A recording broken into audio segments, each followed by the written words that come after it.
భద్రాచలం స్థానిక సిపిఐ కార్యాలయంలో భారత కమ్యూనిస్టు పార్టీ భద్రాచలం పట్టణ కార్యవర్గ సమావేశం నిర్వహించారు. సమావేశం అనంతరం మీడియా సమావేశం నిర్వహించారు. పట్టణ కార్యదర్శి ఆకోజు సునీల్ కుమార్ మాట్లాడుతూ తెలంగాణ రాష్ట్ర బడ్జెట్లో భద్రాచలం పట్టణాన్ని విస్మరించిందని, గతంలో ఇచ్చినటువంటి 100 కోట్లు వరదల కారణంగా ఇచ్చిన 1000 కోట్ల హామీపై స్పష్టత లేదని, భద్రాచలం పంచాయతీని 3 ముక్కలుగా విభజిస్తూ వచ్చినటువంటి జీవో నెంబర్ 45 రద్దు చేయాలని, పోలవరం బ్యాక్ వాటర్ సమస్య వలన గోదావరి ఇరువైపులా నిర్మించే కరకట్టల నిధులు కేటాయింపుపై స్పష్టత లేదని, 5 గ్రామ పంచాయతీ తెలంగాణలో విలీనం చేసి ఈ బడ్జెట్ సమావేశాల్లో తెలంగాణ శాసనసభ తీర్మానం చేయాలని ఆయన డిమాండ్ చేశారు. మీడియా సమావేశంలో ఉన్నటువంటి పాత్రికేయ మిత్రులందరూ కూడా కమ్యూనిస్ట్ పార్టీ పక్షాన హృదయపూర్వక నమస్కారాలు తెలియజేస్తూ, ముఖ్యంగా మరి ఈనాడు నిన్న తెలంగాణ రాష్ట్ర ప్రభుత్వం బడ్జెట్లో ప్రవేశపెట్టినటువంటి బడ్జెట్లో పూర్తిగా భద్రాచలం పట్టణాన్ని విస్మరించింది. భద్రాచలం పట్టణంలో ఉన్నటువంటి అపరిష్కృత సమస్యల పరిష్కారం కొరకు, అదేవిధంగా ఈ ప్రాంతంలో గతంలో తొలిసారి రాములవారి కళ్యాణానికి ఇచ్చేసినటువంటి ముఖ్యమంత్రి కేసీఆర్ గారు ఈ ప్రాంత ప్రజల యొక్క సౌభాగ్యాన్ని దృష్టిలో ఉంచుకొని, ఈ ప్రాంత అభివృద్ధిని దృష్టిలో ఉంచుకొని మరి ఆనాడు 100 కోట్ల రూపాయల నిధులు ప్రకటించారు. ఆ నిధుల యొక్క ఊసు లేదు, గతి లేదు, మరి ఆ నిధులు ఎటుపోయిన అర్థం కాని పరిస్థితి. అదేవిధంగా మరి నిన్న జూలై నెలలో వచ్చినటువంటి వరదల కారణంగా మరి చాలా పెద్ద బీభత్సమైన వరద పట్టణాన్ని, ఈ నియోజకవర్గాన్ని, ముంపు మండలాన్ని కూడా పూర్తిగా ప్రభావితం చేసి పూర్తిగా నష్టం వచ్చినటువంటి ఈ నియోజకవర్గం మీద ఆనాడు ముఖ్యమంత్రి గారు భద్రాచలం పర్యటన చేసి 1000 కోట్ల రూపాయలు భద్రాచలం పునరావాసానికి కానీ అదేవిధంగా వరద బాధితులకు అందజేస్తామని చెప్పారు. మరి ఆ 1000 కోట్ల మీద గతంలో ఇచ్చినటువంటి 100 కోట్ల మీద స్పష్టత లేదు. అదేవిధంగా భద్రాచలం గ్రామ పంచాయతీ, మరి గతంలో ఒకటే గ్రామ పంచాయతీ ఉన్న భద్రాచలం మరి అనేక సందర్భాలు రాష్ట్ర విభజన తర్వాత భద్రాచలం ప్రాంతం పూర్తిగా నష్టపోయింది. జిల్లాల విభజన తర్వాత 2 మండలాలు ఆంధ్రాలోకి వెళ్ళిపోయింది.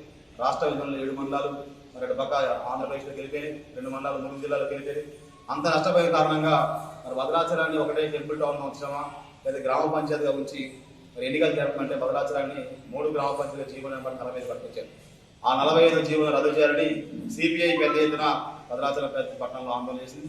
మరి ఆ 45వ జీవోని రద్దు చేయాల్సిన అవసరం ఉంది. ఆ జీవో రద్దు చేసి తక్షణమే భద్రాచలం గ్రామ పంచాయతీ కూడా ఎన్నికలు నిర్వహించాలని కోరుతాము. మరి గతంలో వరదల కారణంగా భద్రాచలంలో వరదలు వస్తే మరి ఇలా కరకట్టల నిర్మాణం పురిగింపాలి. ఇలా గోదావరికి ఇరువైపులా, ఇప్పుడు అటుపక్క బుర్గంపాడు అవతల కానీ భద్రాచలం యువత కానీ ఇరువైపులా గోదావరికి కరకట్టలు నిర్మించాలంటే ఎస్టిమేషన్ ఇవ్వాలి. దాని కారణం నిధుల కొరత ఉంది. ఆ నిధులు కూడా ఇవ్వాల్సిన బాధ్యత ప్రభుత్వానికి. కానీ ఇలా ఇరువైపులా నిర్మించే కరకట్ట నిర్మాణానికి నిధులు కేటాయిస్తారో చెప్పకుండా కనీసం కరకట్ట నిర్మాణంలో కానీ, ముంపు గ్రామాల తరలింపులో కానీ, పునరావాసంలో కానీ, పోలవరం బ్యాక్ వాటర్ కరకట్ట నిర్మాణానికి నిధులు కేటాయిస్తారో చెప్పకుండా కనీసం కరకట్ట నిర్మాణంలో కానీ, ముంపు గ్రామాల తరలింపులో కానీ, పునరావాసంలో కానీ, పోలవరం బ్యాక్ వాటర్ ప్రమాదం వల్ల భద్రాచలానికి ఏర్పడే సమస్య మీద కూడా బడ్జెట్లో స్పష్టమైన వైఖరి లేదు.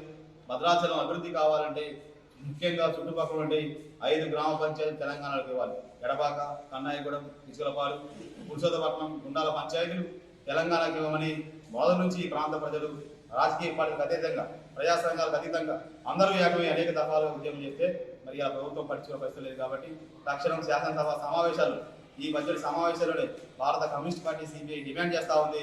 ఈ 5 గ్రామ పంచాయతీ తెలంగాణకు ఇవ్వాలని శాసనసభ ఏకగ్రీవంగా తీర్మానం చేసి ఆంధ్రప్రదేశ్ రాష్ట్ర శాసనసభకు పంపాలని ఈ సందర్భంగా సిపిఐ డిమాండ్ చేస్తూ ఉంది. కాబట్టి టోటల్గా సిపిఐ ఈ భద్రాచలం నియోజకవర్గ సమస్యల మీద, ఈ ప్రాంత సమస్యల మీద అనునిత్యం పోరాటం చేస్తుండే భవిష్యత్తులో ఈ బడ్జెట్పై జరిగిన అన్యాయంపై కూడా ఆందోళన చేస్తూ మరి ఈ ప్రాంతంలో సిపిఐగా ఒక ప్రజల యొక్క నాడి పట్టుకొని ప్రజల సమస్యల పరిష్కారం కొరకు నిరంతరం పోరాడుతున్న సిపిఐ ఇప్పుడు కార్యవర్గ సమావేశం అనంతరం ఒక నిర్ణయం చేసుకుంది. భద్రాచలం పట్టణంలో నుండి 39 బూతులు ఉన్నాయి. రేపు రాబోయే ఎన్నికల క్షేత్రంలో సిపిఐ ఈ ఎన్నికల బరిలో మరి ఉండదా అనేది రాష్ట్ర పార్టీ నిర్ణయం. కానీ ఉండకపోయినా భద్రాచలం పట్టణంలో కానీ ఈ నియోజకవర్గంలో కానీ సిపిఐకి ఉందని ఈ ప్రాంతంలో అన్ని రాజకీయ పార్టీ తెలిసింది. కాబట్టి ఈ నిర్ణయం మేరకే 39 బూతులలో కూడా బూత్ కమిటీ ఏర్పాటు చేసి ప్రతి బూత్, ప్రతి వార్డులో మీటింగ్ పెట్టి బూత్ కమిటీ నిర్ణయం కూడా చేయాలని మా పార్టీ నిర్ణయించింది. ఆ నేపథ్యంలో పార్టీ సమావేశం జరిగింది. ఈ ప్రాంత సమస్యల మీద రాబోయే కాలంలో అనేక ఉద్యమాలకు, భద్రాచలం పట్టణంలో అపరిచిత సమస్యల పరిష్కారం కొరకు మరి విధి రేట్ల సమస్య పరిష్కారం, ఇలా డ్రైనేజ్ డబల్ బెడ్రూమ్ నీళ్ళ సమస్య పరిష్కారం, దళిత బంధు సమస్య పరిష్కారం, అన్ని సమస్యల పరిష్కారం కొరకు విద్య, వైద్య, సాగునీటి అవసరాల కోసం సిపిఐ నియోజకవర్గంతో పాటు భద్రాచలం పట్టణంలో నిరంతరం కృషి చేస్తూ ప్రజల పక్షాన పోరాడి ఈ ప్రభుత్వ దృష్టికి సమస్యల పరిష్కారం కొరకు ప్రభుత్వ దృష్టికి పట్టాభిలకు తెలియజేస్తూ ఈ యొక్క సమావేశంలో ఉన్నటువంటి మీడియా మిత్రులకి మరొకసారి నమస్కారం చేస్తూ ముగిస్తా ఉన్నాను.